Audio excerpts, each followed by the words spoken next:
Good morning, all of you, beta. Last time we discussed about personality, ठीक है ना, इस dimension and Sheldon classification. According to William Herbert Sheldon, three type of personality. First, endomorph, second, mesomorph, and third, ectomorph. Endomorph means those are आप fatty person, जो थोड़ा मोटे type के लोग होते हैं, जो स्ट्रेंथ वाले इवेंट्स को आसानी से कर लेते हैं, उन्हें एंडोमॉर्फ कैटेगरी में रखा। दूसरा था मैसोमॉर्फ। मैसोमॉर्फ में बेटा एथलीट टाइप में आते हैं, जो हमेशा एजाइल रहते हैं, एनर्जेटिक रहते हैं, उसे मैसोमॉर्फ में रखा। थर्ड था एक्टोमॉर्फ। एक्टोमॉर्फ में वो व्यक्ति को रखो जो दुबले पतले, जो कम एनर्जेटिक और जिनका बैलेंसिंग पावर सही होती है, जिनको हम जिम्नास्ट में अधिकतर देखते हैं, ठीक है ना, उस टाइप के लोग। Today we discuss about Jung's classification. Jung का क्लासिफिकेशन, सोशल डायमेंशन पर्सनालिटी, ठीक है ना, और according to Carl Jung's classification based on social dimension personality है टू टाइप। कार्ल जंग्स ने जो है टू टाइप की जो है पर्सनालिटी बताई सोशल डायमेंशन के अकॉर्डिंग। एक बताया इंट्रोवर्ट पर्सनालिटी, दूसरा बताया एक्सट्रोवर्ट पर्सनालिटी। तो first we discuss about introvert personality. इसे अंतर्मुखी और बाह्यमुखी भी कहा जाता है। अंतर्मुखी मीन्स स्वयं की ओर, बाह्यमुखी का मतलब है जो सबसे मिलनसार करके रखता है। तो इंट्रोवर्ट पर्सनालिटी क्या है? Introvert are the describe as a people who are share characteristics such as shyness, social withdraw, tendency to talk less. Introvert में वो पर्सनालिटी आती है जो शर्मीले टाइप के लोग होते हैं, जिनका सोशल दायरा बहुत कम होता है, जो बहुत कम बात करते हैं, ठीक है ना, अपनी बातों को अपने तक ही रखते हैं, उसे इंट्रोवर्ट कहा जाता है, ठीक है ना। They have their own internal word to ideas, thought, behaviour, interest and attitude. जिनके अपने ही ओन विचार, थॉट्स होते हैं, उतना ही सोचते हैं, ठीक है ना। Introvert people are the self centred, unable to adjust easily to social situation. जो अपने तक ही सीमित रहते हैं और समाज के बीच में जो मिलनसार घुलनसार होता है वो बहुत कम होता है। They are not easily suggestible, they are future oriented, very sensitive and right in ideas. जो क्या होते हैं, अपने तक ही सीमित होते हैं, जो अपने बातों को दूसरों तक एक्सप्रेस नहीं कर पाते हैं, सोशल समाज के साथ जल्दी एडजस्ट नहीं हो पाते हैं, जिनका नेचर थोड़ा साइनस होता है, ठीक है ना, वो इंट्रोवर्ट पर्सनालिटी कार्ल जंग्स के अकॉर्डिंग इंट्रोवर्ट पर्सनालिटी के कैरेक्टरिस्टिक है।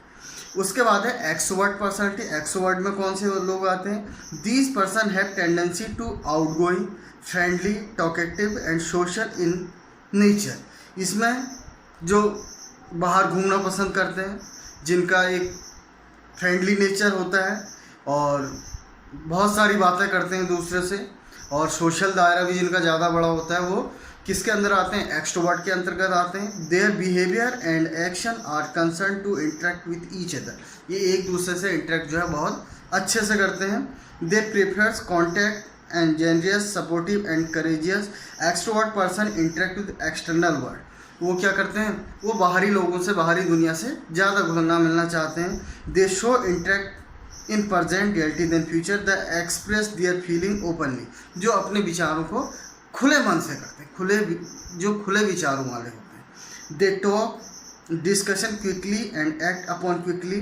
जो कि बहुत जल्दी जो है डिस्कस करते हैं और उस पर एक्शन भी बहुत जल्दी लेते हैं। They are not affected easily by difficulty. जो कठिनाइयों से घबराते नहीं हैं। तो कार्ल जंग के अकॉर्डिंग बेटा टू टाइप के लोग थे, एक था इंट्रोवर्ट, दूसरा था एक्सट्रोवर्ट। इंट्रोवर्ट मीन्स जो अंतर्मुखी, जो अपनी बातों को अपने तक ही रखते हैं, दूसरे से घुलते नहीं। एक्सट्रोवर्ट मीन्स जो सबसे दोस्ती करते हैं, अपनी बातों को दूसरे के सामने ओपनली एक्सप्रेस कर सकते हैं। तो कार्ल जंग की ये दो पार्टों में डिवाइड था, introvert and extrovert. Now second, big five theory. इसलिए बिग फाइव थ्योरी को इमोशनल डायमेंशनल पर्सनालिटीज़ भी कहा जाता है। ये जो है पर्सनालिटी के 5 डायमेंशन हैं, कैरेक्टरिस्टिक हैं। पहला है openness and experiences. Openness of experiences, the episode art express high emotion, perform adventurous activity.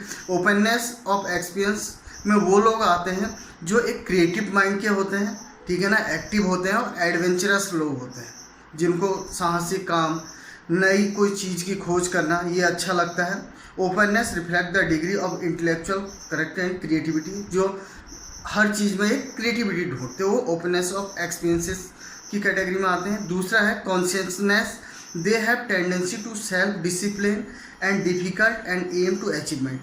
इसमें आते हैं जो सेल्फ डिसिप्लिन हो, जो बिल्कुल हर काम को एक सिस्टमेटिक तरीके से कहते हैं, and act difficult dutiful and aim to achievement, जो अपने कार्य के प्रति जो है निष्ठावान रहते हैं और उस एम को अचीव करने को के लिए हमेशा आतुर रहते हैं, ठीक है। Their behaviour plan rather than spontaneous, ठीक है ना, जो क्या करते हैं हर एक दूसरे की हेल्प में अपनी एक खुशी चाहते हैं।